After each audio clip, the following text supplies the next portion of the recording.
Bueno, deribatu hau egiten hasi baino lehenago, egingo duguna izango da zatiketaren araua aplikatu beharrez izateko, sinu igoko dugu gora, bale? Pasatuko dugu gora. Orduan, geratuko litzateke hurrengo moduan.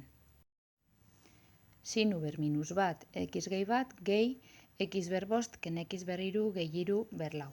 Eta orain bai, horrela dagoen bezala deribatzera goaz, bai? Kontuan izan hemen batuketa bat daukagunez, hemengo bi elementu hauek deribatu beharko ditugu bakoitza bere kabuz.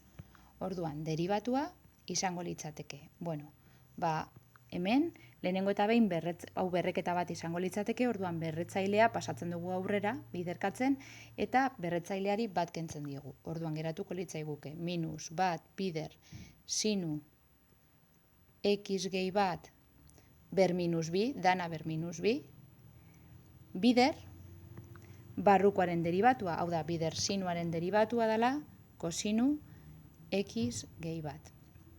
Gehi, eta orain, bigarren partea, hau da berreketa bat, orduan hau izango litzateke lau bider, x ber bost, ken x ber hiru, gehi hiru, ber hiru. Eta hemen katearen erregela aplikatu behar dugu, hau da, bider, bost, x ber lau, ken hiru, x ber bi.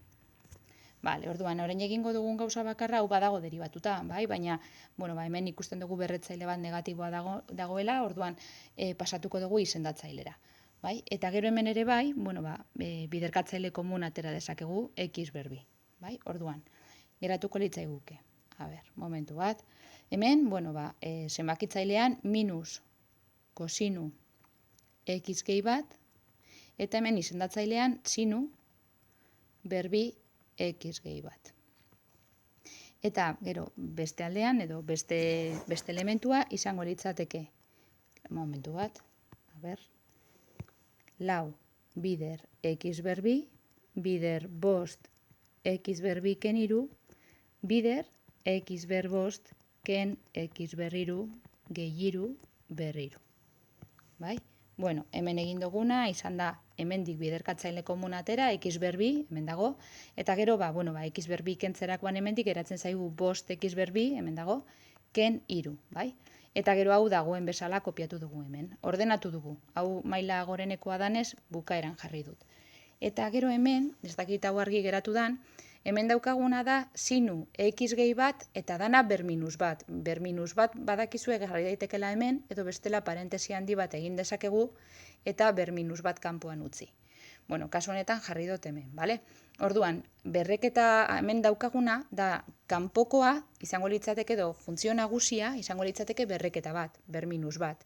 Ondoren daukagu funtzio trigonometrikoa eta barrurago daukagu x gehi bat.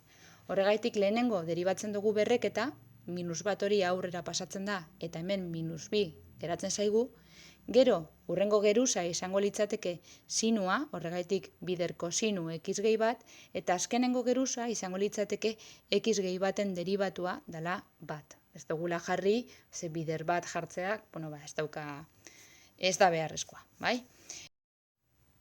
Eta horrela geratuko litzaiguke. Listo.